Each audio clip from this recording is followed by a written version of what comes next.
메리 크리스마스 여러분. 이번 성탄에 하나님의 은혜가 여러분들과 더 함께 하시기를 예수님의 이름으로 축복합니다. 오늘 성탄 예배의 말씀은 크리스마스 선물 받으셨나요? 라는 제목으로 말씀을 나누고자 합니다. 성경 말씀은 누가복음 2장 26절에서 38절의 말씀입니다. 성탄절 하면 의례 선물을 생각합니다.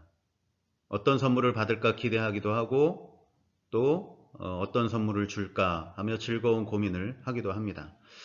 이번 성탄절을 맞이하면서 제가 인터넷에서 어떤 목사님의 글을 보았습니다. 그랬더니 그 글에는 이런 글이 있습니다. 눈은 하나님의 은혜를 많이 닮았습니다. 라는 글이었습니다. 왜 그런가 하고 봤더니 이렇게 쓰여져 있었습니다. 눈은 하나님의 은혜를 많이 닮았습니다. 눈은 차별하지 않습니다. 예쁜 꽃과 가시나무를 덮으며 딱딱한 바위나 더러운 쓰레기도 모두 덮습니다. 이렇게 써 놓으셨더라고요. 그 글을 읽어보니까 그렇구나 라는 생각이 들었습니다. 눈과 하나님의 은혜의 공통점은 다 덮는다는 것입니다. 다 덮습니다. 차도 덮고 길도 덮고 다 덮습니다. 보통 우리는 생각할 때 덮는다고 할 때 더럽고 추한 것들, 그런 것들을 덮는다고 그렇게 생각하는데 그 목사님의 글에 보니까 가시나무만 덮는 것이 아니라 예쁜 꽃도 덮는다고 했습니다. 더러운 쓰레기만 덮는 것이 아니라 바위도 덮는다고 했습니다. 이것이 사람의 생각에 덮는 것과 하나님의 은혜에 덮는 것과의 차이점이라고 할 수가 있을 것 같습니다.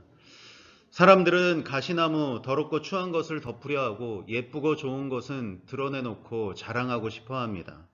그러나 하나님의 은혜는 모든 것을 덮습니다. 더럽든 더럽지 않든 예쁘든 예쁘지 않든 우리 하나님의 은혜는 모든 것을 덮습니다. 그래서 하나님은 못난 것도 예쁜 것도 다 받으시고 사랑하십니다. 무엇보다 하나님 안에서의 못난 것은 없기 때문입니다.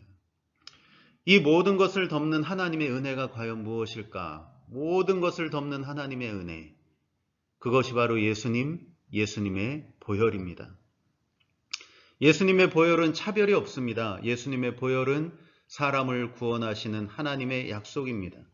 예쁜 꽃이든 가시나무든 쓰레기든 튼튼한 바위든 하나님의 보혈, 하나님의 사랑, 예수님의 보혈은 모두에게 공평한 것입니다. 눈이 오는 날 세상은 하얗습니다. 그러나 그 눈을 뿌리는 하늘은 흐립니다.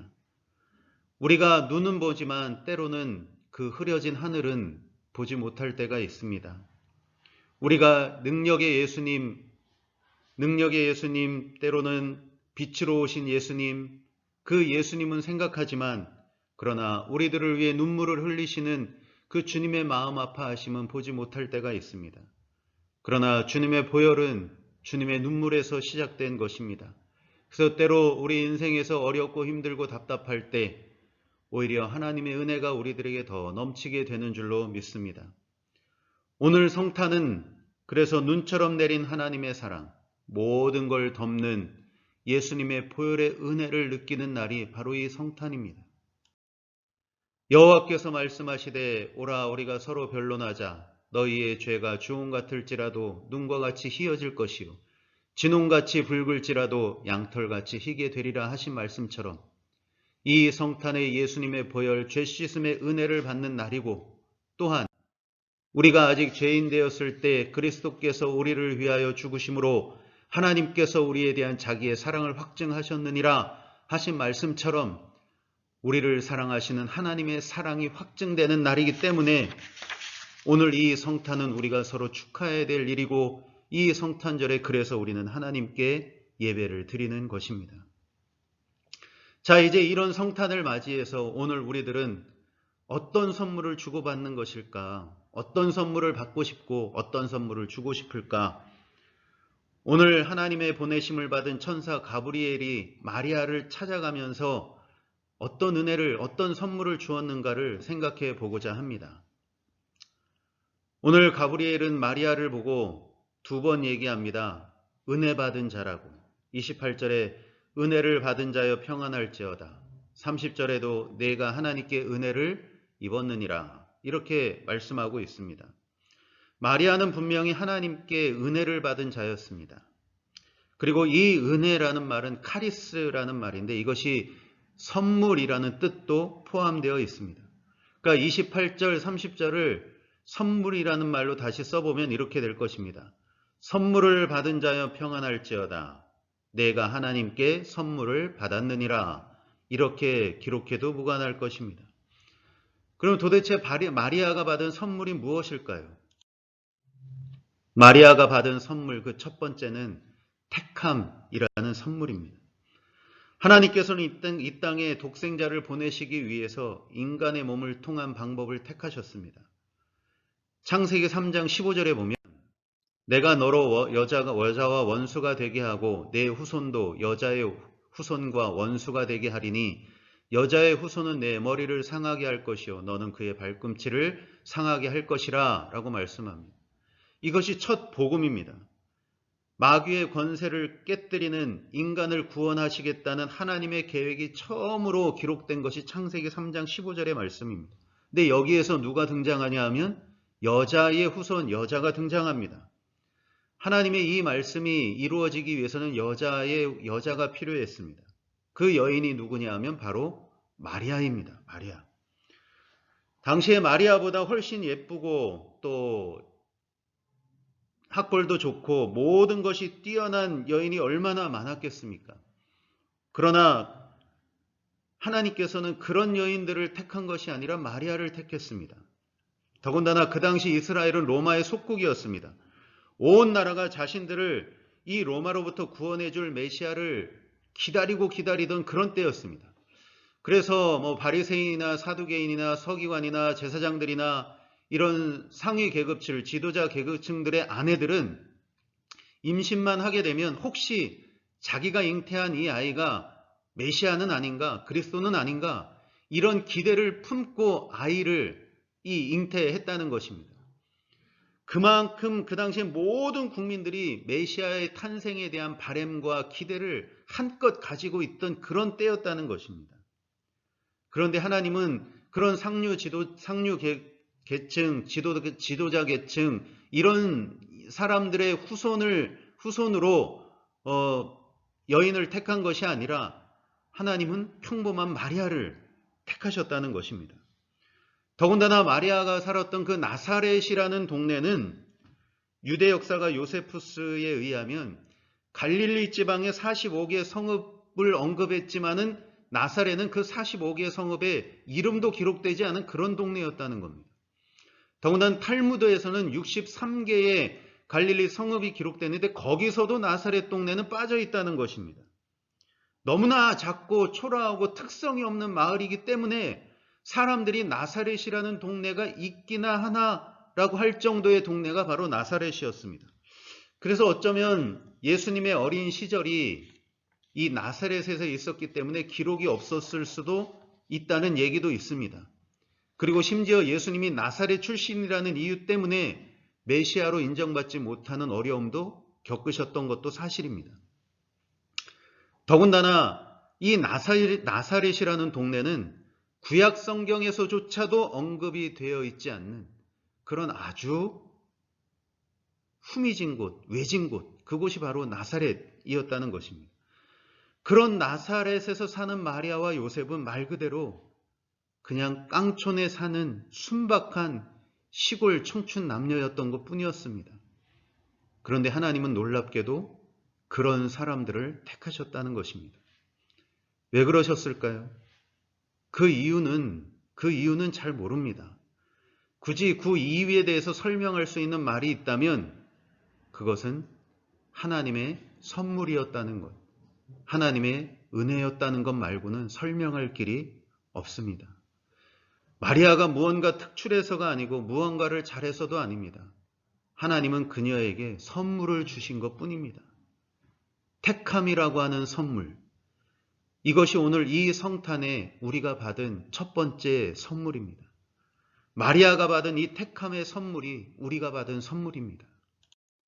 너희는 그 은혜에 의하여 믿음으로 말미암아 구원을 받았으니 이것은 너희에게서 난 것이 아니요 하나님의 선물이라. 우리가 하나님의 자녀가 되고 천국 백성이 되고 구원의 은혜를 받은 것, 이것은 다 하나님의 선물이라는 것입니다. 하나님이 우리에게 구원을, 천국을 선물로 주셨다는 겁니다. 왜? 우리를 택하셨기 때문에 우리에게 그 선물을 주셨다는 것입니다. 여러분, 내가 택함 받아서 내가 하나님의 자녀가 되었고, 내가 택함 받아서 구원받은 천국 백성이 되었고, 내가 택함 받아서 이 땅에서 천국을 소망하며 예수의 이름으로 기도하며 살아갈 수 있다는 것이, 이것이 얼마나 큰 선물인지 모릅니다. 그리고 이 택함이라는 선물은 무엇을 의미하는가 하면 하나님이 우리를 사랑하셨다는 증거가 이 택함 안에 있다는 것입니다. 어느 전도사님이 이런 글을 썼습니다. 초코우유를 샀는데 거기에는 저 문구가 있었답니다. 항상 사랑해 주셔서 감사합니다. 근데 요즘에는 없는 것 같아요. 제가 어제 초코우유를 사서 먹어서 일부러 이렇게 열어봤는데 저 문구가 빠져 있더라고요. 그런데 얼마 전까지만 해도 항상 사랑해 주셔서 감사합니다 라는 문구가 저렇게 쓰여져 있었습니다. 이 문구를 보면서 그 전도사님이 생각했답니다. 내가 이 초코우유한테 무슨 사랑을 주었지? 라고 생각했답니다. 편의점에 갔는데 그 수많은 음료수 중에 그 초코우유가 눈에 들어와서 그것을 선택하고 사고 싶은 마음을 품게 돼서 초코우유를 집어들고 계산대에 가서 값을 치렀답니다. 값을 치르는 그 순간 전도사님이 알았답니다. 아, 이게 사랑이었구나. 무슨 말입니까? 전도사님이 그 수많은 음료수들 중 가운데 이 초코우유를 택했다는 것입니다. 그리고 이 우유를 자기 것으로 삼기 위해서 값을 지불했다는 것입니다. 이것이 사랑이라는 것이죠. 그리고 그렇게 선택받은, 그렇게 택함받은 초코우유 역시 자기는 그 전도사님한테 사랑받았다는 것입니다. 이사야에 보면 하나님이 말씀하셨습니다. 내가 너를 지명하여 불렀나니 너는 내 것이라. 그러니 마리아가 하나님께 택함을 받았다는 것은 하나님은 마리아를 위해서 값을 치르셨다는 얘기입니다. 마리아를 하나님의 것으로 사시기 위해서 값을 치르셨다는 것입니다. 그리고 그 값을 치르셨다는 말은 하나님께서 마리아를 사랑하시기 때문에 값을 치르셨다는 말이 된다는 것입니다. 그러니 오늘날 하나님께서 우리들을 하나님의 자녀로 택해 주셨다는 것은 하나님은 우리를 위해 값을 치르셨다는 말입니다. 예수님의 십자가의 보혈로 값을 치르셨고 그것은 곧 우리를 사랑하시기 때문에 예수 보혈로 값을 치르고 우리를 사셨다는 것입니다. 즉 택함을 받았다는 것은 사랑을 받았다는 것입니다. 여러분, 오늘 성탄절을 시작으로 하나님의 택함 받은 그 사랑이, 하나님께서 정말 나를 사랑하셔서 예수님의 보혈 핏값으로 나를 사셨구나 하는 그 사랑이 우리 마음에 와닿는 성탄이 되기를 예수님의 이름으로 축복해 드립니다. 두 번째, 마리아가 받은 선물이 무엇입니까? 평안, 평안이라는 선물입니다.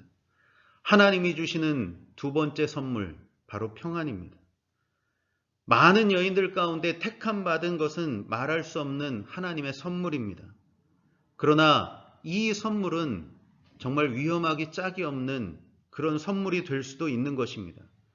왜냐하면 요셉과의 사이에서 아이를 낳아야만 그것이 정상적인 일인데도 불구하고 요셉과의 사이에서 아이를 낳은 것이 아니었기 때문입니다.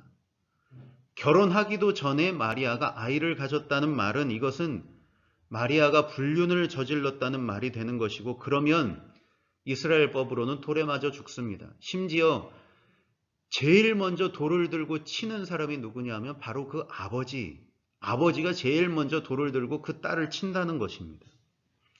더군다나 또한 성령으로 잉태돼서 하나님의 영으로 잉태되어 아이를 가졌다는 말은 이것은 또한 신성모독이 되는 것입니다. 이것 역시 돌에 맞아 죽을 수 있는 아주 위험한 일입니다. 그런데 그런 오해와 위험 앞에서 천사 가브리엘이 마리아에게 평안하라, 너는 평안하라, 이렇게 말씀하고 있다는 것입니다. 근데 가브리엘 천사가 평안하라고 말한 데에는 그만한 이유가 있었습니다. 그것이 무엇이냐? 그에게 들어가 이르되 은혜를 받은 자여 평안할지어다. 그리고 이어서 하는 말이 주께서 너와 함께 하시도다. 이 말씀이었습니다. 가브리엘 천사가 마리아에게 평안하라고 말할 수 있는 근거는 하나님이 너와 함께 하시기 때문에 평안하라는 것입니다. 잘못하면 돌에 맞아 죽을 수 있는 그런 끔찍한 상황에서, 그런 오해를 불러일으킬 수 있는 상황에서 가브리엘 천사가 마리아에게 너는 평안할 것이다. 왜냐하면 하나님이 너와 함께 하시기 때문이다. 라고 말씀하고 있다는 것입니다. 이 평안의 약속은 남편 요셉에게도 똑같이 주어졌습니다. 천사가 요셉에게 마리아를 데려오라고 했을 때 이 요셉도 무서워했습니다. 그래서 이 약혼을 취소하려고 했습니다. 이 일을 생각할 때 주의 사자가 현몽하여 이르되 다윗의 자손 요셉아 내 아내 마리아 데려오기를 무서워하지 말라. 그에게 잉태된 자는 성령으로 된 것이라. 요셉도 무서워했습니다. 요셉도 두려워했습니다. 그런데 이 천사가 두려워하는, 무서워하는 이 요셉에게 안심을 줍니다. 그 안심을 시켜주는 말이 이것이었습니다. 보라, 처녀가 잉태하여 아들을 낳을 것이요 그의 이름은 임마누엘이라 하리라 하셨은즉 이를 번역한즉 하나님이 우리와 함께 계시다 함이라. 두려워하고 무서워하는 요셉에게 천사가 역시 그에게 평안을 회복시켜주는 말씀이 뭐냐 하면 하나님이 우리와 함께 계신다. 하나님이 너와 함께 계신다. 그러니 주저하지 말고 무서워하지 말고 마리아를 데려오라 하시는 말씀이었습니다. 정말로 그의 마리아와 요셉은 아기 예수님을 잘 출산하였고 요셉과 마리아도 안전하였습니다. 이처럼 하나님께서는 내가 너와 함께 하신다는 약속을 다 지켜주셨습니다. 따라서 오늘 우리들이 어떠한 상황에서도 평안하며 담대할 수 있는 것은 하나님이 우리와 함께 계심이 믿어질 때입니다. 어린 아이들에게 자기 옆에 아빠와 엄마가 있다는 사실은 그것처럼 든든한 일이 없습니다. 그러나 이 아이가 자라면서 조금씩 철이 들어가면서 아빠, 엄마 역시 한 사람으로서 연약할 수밖에 없다는 것을 깨닫게 되고 알게 되어 갑니다. 그러나 반면 하나님 앞에서 우리들은 철이 들어가면 갈수록 오히려 그 하나님 아버지는 더욱더 믿을 만한 분이요 더욱더 우리를 지켜주는 든든한 분이라는 것을 깨닫게 되어 가는 것입니다. 가브리엘 천사가 마리아를 향하여 그를 위로하고 용기를 주며 그에게 평안을 줄 수 있는 여러 가지 말들이 있었을 것입니다. 걱정 마라, 잘 될 거다, 괜찮다, 이런 말로 천사가 마리아를 위로할 수도 있었을 것입니다. 그러나 가브리엘 천사는 그런 말을 쓰지 않았습니다. 왜냐하면 하나님이 너와 함께 하신다. 주님이 너와 함께 하신다. 이 말씀처럼, 이 말씀이 믿어지는 것만큼 그 사람에게 힘이 되고 위로가 되고 능력이 되는 말씀은 없었기 때문에 천사가 사람에게 하나님이 너와 함께 하신다. 이 말로 사람을, 마리아를 위로한 줄로 믿습니다. 그래서 여러분, 마리아에게 하신 하나님이 너와 함께 계신다는 이 말씀이 우리들에게도 믿어질 때 이 말씀처럼 우리들에게 힘이 되고 능력이 되는 말씀도 없는 것입니다. 그렇다면 여러분, 이 마리아에게 가브리엘 천사가 평안할지어다 주께서 너와 함께 하신다라는 이 말이 마리아에게 어떻게 힘이 되고 어떻게 능력이 되었을까요? 마리아는 처음에는 천사의 말이 믿기지 않았습니다. 그래서 34절에 보면 천사에게 나는 남자를 알지 못하는데 어떻게 이런 일이 있을 수 있습니까? 라고 반문했습니다. 마리아의 입장에서는 남자를 알지 못하는 자신이 아기를 갖는다는 것은 앞서 말씀드린 대로 두려운 일이기도 했고 그 이전에 일단은 이해가 되지 않는 말이었습니다. 그럼에도 불구하고 마리아가 마지막에 고백하는 말이 무엇이었습니까? 이 말씀입니다.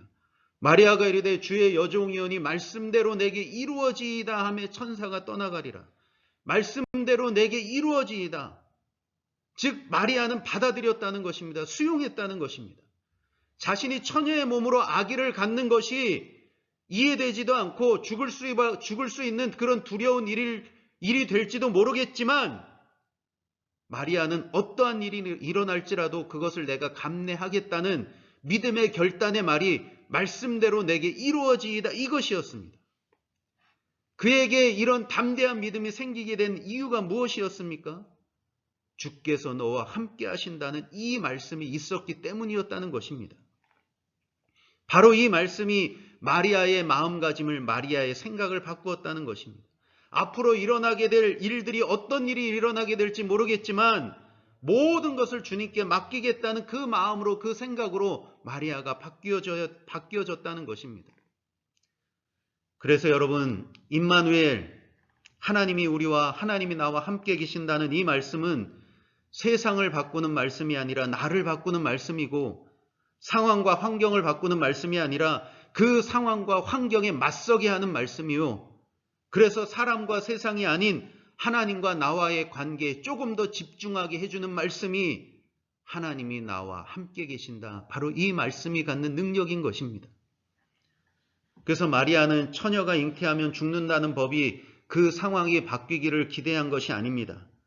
오직 자신의 생각, 자신의 마음가짐을 바꾸게 된 것입니다. 말씀대로 내게 이루어지이다. 오늘 이 성탄에 저와 여러분들이 받은 가장 큰 선물이 있다면 임마누엘, 하나님이 나와 우리와 여러분들과 함께 하신다는 것, 이것이 이 성탄에 받는 가장 큰 선물이 되는 것입니다. 하나님이 우리와 함께 하시기 때문에 우리의 택함이 구원이 되는 것이고, 하나님이 우리와 함께 하시기 때문에 어떤 상황에서도 평안의 은혜가 있게 되는 것입니다. 오늘 우리는 코로나19로 인해서, 그리고 갖가지 어려움으로 인해서 염려와 걱정과 두려움이 끊이지 않을 때를 우리가 살아가고 있습니다. 이럴 때 주님은 오늘도 우리들에게 말씀하십니다. 은혜를 받은 자여 평안할지어다. 주께서 너와 함께 하신다. 그렇게 주님은 오늘도 우리에게 말씀하고 계십니다. 오늘 이 말씀이 저와 여러분들에게, 성탄절을 보내는 우리들에게 큰 선물의 말씀이 되기를 간절히 원합니다. 그래서 우리들도 마리아처럼 이 임마누엘의 믿음으로 나에게 닥쳐오는 상황과 환경에 좀 더 담대해질 수 있고, 이 임마누엘의 믿음으로 조금 더 순종할 수 있고, 이 임마누엘의 믿음으로 끝까지 참고 견디어 응답받고 승리하는 우리 모두가 되기를 간절히 원합니다. 이 성탄에 하나님은 여전히 우리와 함께 계십니다. 하나님과 동행하는 성탄절 하루하루 되시기를 예수님의 이름으로 축복합니다.